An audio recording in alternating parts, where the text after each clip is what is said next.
Good evening everyone. ఈ టైంలో ఇంత పెద్ద హిట్ చేసిన ప్రేక్షకులందరికీ నా ధన్యవాదాలు. ఈ సినిమాలో ఎవరి గురించి అని మాట్లాడాలంటే ఓన్లీ ఫస్ట్ హీరో గురించి. ఎందుకంటే అసలు ఈ సినిమాని సెలెక్ట్ చేసుకోవడం అనేది చాలా గ్రేట్ అండి.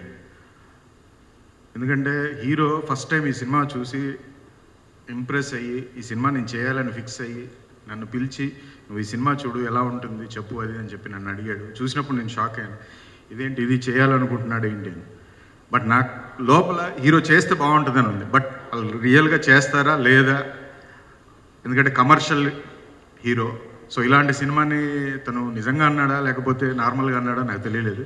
బట్ తను చాలా స్ట్రాంగ్గా ఫిక్స్ అయిపోయాడు, ఈ సినిమా చేయాలి, నేను కొత్తగా ఏదన్నా చేయాలి అనే ఉద్దేశంతో ఈ సినిమాని సెలెక్ట్ చేసుకుని నాకు ఇవ్వడం జరిగింది.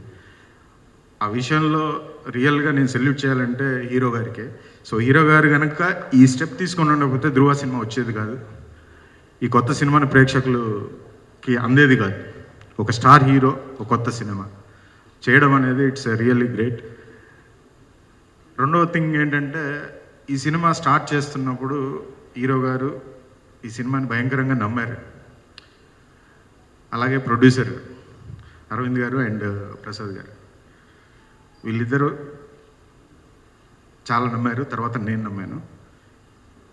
50% పీపుల్ ఈ సినిమా ఆడుతుందన్నారు, 50% పీపుల్ ఈ సినిమా ఎందుకు చేస్తున్నావు ఆడదని చెప్పారు. అయినా కానీ ఈ ముగ్గురు వ్యక్తులు సినిమాని నమ్మి ఈ సినిమాని నాకు ఇచ్చి ఈరోజు ఇంత దూరం తీసుకొచ్చారు. రియల్గా వాళ్ళకి ఫస్ట్ నా సెల్యూట్. తర్వాత entire my team and PS Vinod and Rajeevan and hip hop all ఆర్టిస్టులు అండ్ రకుల్. సో అందరూ ఈ సినిమాని కష్టపడి అందరూ తన ఓన్ ఫీల్ అయ్యి అందరూ వర్క్ చేశారు. ఎంటైర్ టీమ్ కానీ ఆల్ టెక్నీషియన్స్ కానీ ఆర్టిస్టులు కానీ.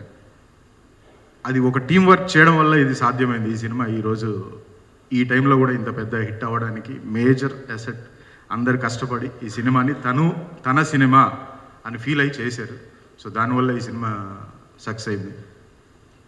అండ్ ఎడిటర్ సో నవీన్, నేను ఈ సినిమాకి ఫస్ట్ టైం తనతో వర్క్ చేయడం జరిగింది. సో ఈ సినిమాతోటి నేను ఒక బెస్ట్ ఎడిటర్ని నాకు ఫ్రెండ్ అయ్యాడని ఫీల్ అవుతున్నాను నేను. So thank you.